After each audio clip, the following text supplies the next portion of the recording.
Dios les bendiga, hermanos y amigos. Les saluda una vez más su servidor en Cristo, Libardo Figueroa, de Púlpito Virtual, y aquí estamos trayéndote personajes.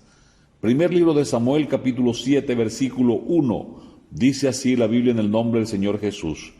Vinieron los hijos de Kiriat Jearim y llevaron el arca de Jehová y la pusieron en la casa de Abinadab, situada en la colina, y santificaron a Eleazar su hijo para que guardase el arca de Jehová.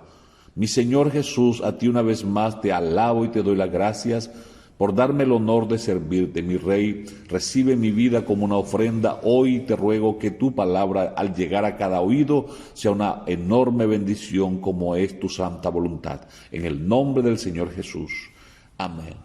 El personaje que tenemos en el día de hoy se llama Abinadab. Ocurre que cuando los filisteos capturaron el arca, se la llevaron, cuando luego derrotaron a Israel en los tiempos de Elí, estos tuvieron que devolverla porque el juicio de Dios los estaba acabando. Habían heridos y muertos y los ídolos de ellos habían sido hechos pedazos. Entonces tuvieron por consejo que devolver el arca a la tierra de Israel.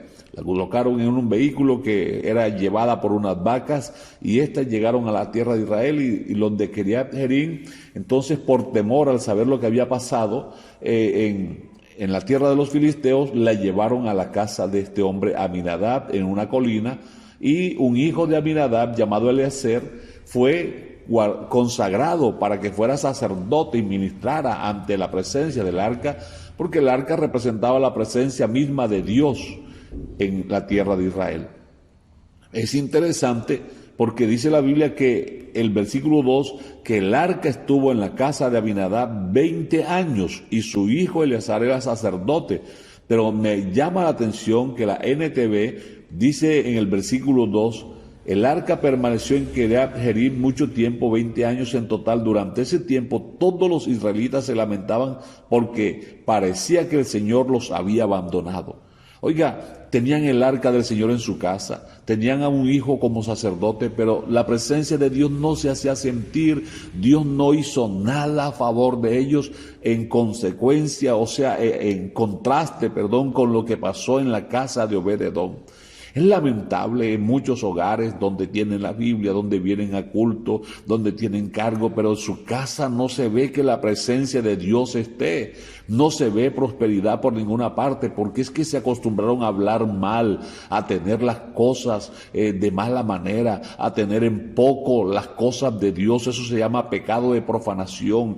En cambio, en la casa de Obed-Edom había bendición. Él y todos los suyos fueron bendecidos. ¿Qué ha hecho Dios en tu vida? ¿Qué diferencia hay entre tu hogar y el hogar de los que no son cristianos? Incluso hay personas que no son cristianas y envían sus ofrendas y envían sus diezmos y Dios los bendice y les va bien. Y tú que ofrendas y diezmas, pero como lo haces con amargura, con resentimiento, de mala manera, por eso no te va bien. Deja de estar hablando mal de alguien en tu casa. Deja de odiar, deja la amargura. Adora. Si vas a ser cristiano, sé cristiano de todo corazón. Vive consciente delante de quién estás, que Dios está presente.